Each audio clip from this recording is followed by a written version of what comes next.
ہم میں عام ہوا۔ ٹھیک ہے، اسلام امن و سلامتی کا دین ہے۔ لفظ اسلام کا معنی سلامتی ہے۔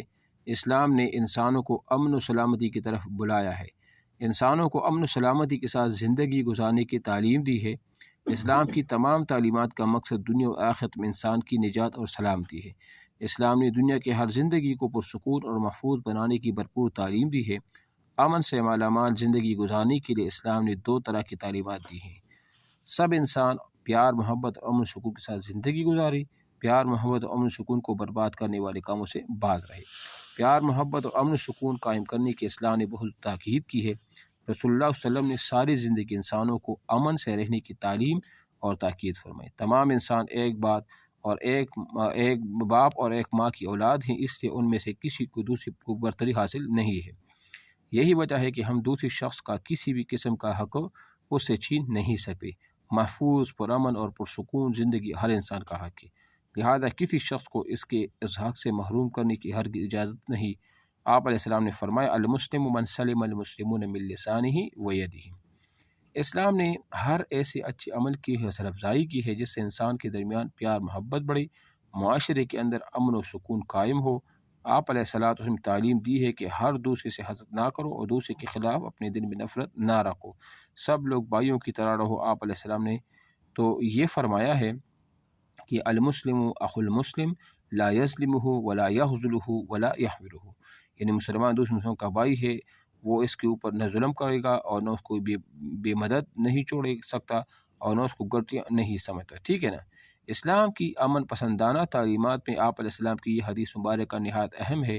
آپ علیہ السلام نے مسلمان معاشرے کی باہمی محبت اور اخوت کو یوں بیان فرمایا، مثل المؤمنین فی توادہم و تراحمہم و تعاطفہم مثل الجسد اذا اشتکا منہ عضو تداعی لہ سائر الجسد بالسہر والحمى۔ ٹھیک ہے، یعنی باہمی محبت اور رحم دلی میں مومنوں کی مثال ایک جسم کی مانند ہے۔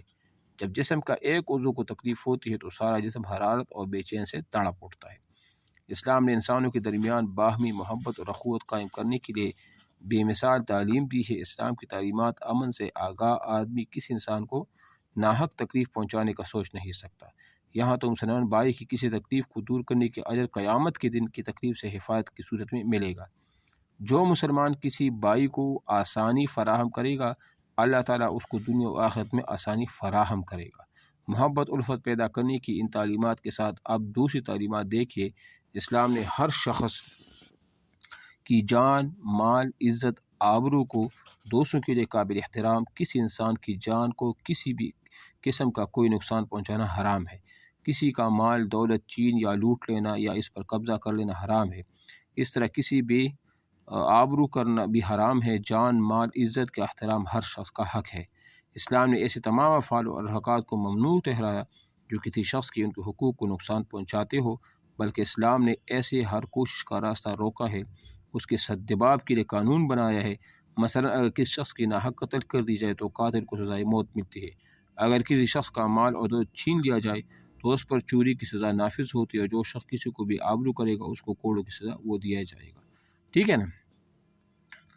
اچھا جی، اسلام سے بڑا مذہب کوئی نہیں جس نے قتل و غارت اور فتنہ و فساد کا سدباب کیا۔ اسلام نے یہ مستقل قانون بنایا کہ انما جزاء الذین یحاربون اللہ ورسولہ ویسعون فی الارض فسادا ان یقتلوا او یصلبوا او تقطع ایدیہم وارجلہم من خلاف او ینفوا من الارض ذلک لہم خزی فی الدنیا ولہم فی الآخرۃ عذاب علیم۔ یہ پورا وہ سورہ مائدہ کی آیت ہے۔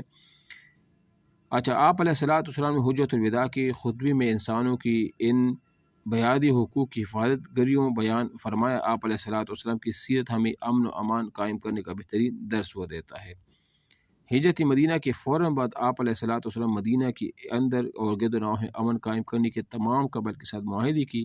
آپ علیہ السلام مسلمانوں کو پرامن رہنے کی تعلیم دی اور دشمنوں کے ساتھ بھی امن پسندی کی تحت ہی معاملات کی، جن کو میں بھی امن کی قیام کو پہلے ترجیح وہ رکھا۔ ٹھیک ہے نا، اب بات آ رہی ہے۔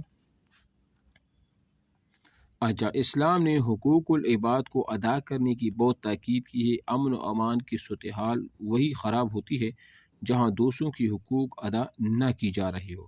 لوگوں کی جائز اور قانونی حقوق کی ادائیگی اسلام کی تعلیمات میں بہت اہم ہے۔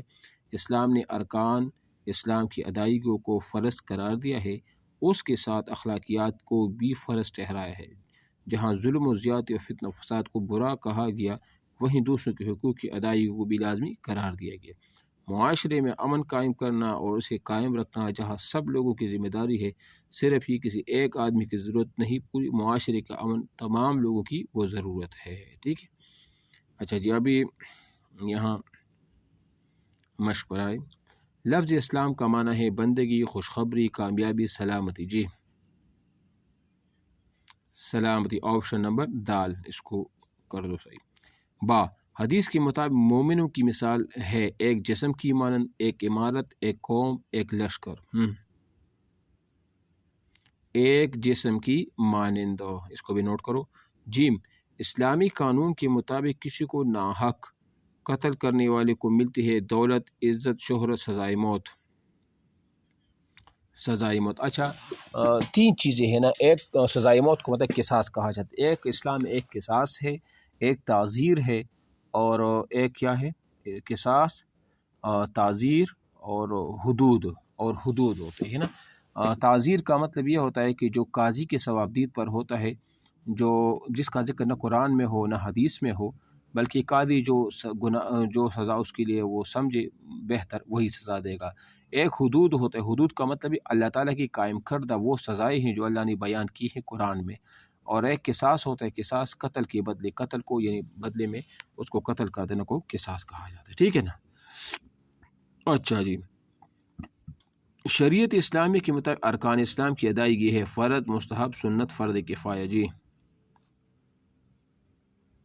فرض ہے، آپشن نمبر الف ٹھیک ہے۔ اچھا جی، قتل و غارت اور فتنہ فساد کا سب سے بڑھ کر سدجواب کیا ہے یہودیت نے، اسلام نے، عیسائیت نے، مجوسیت نے؟ جی، ہاں جی، ہلو،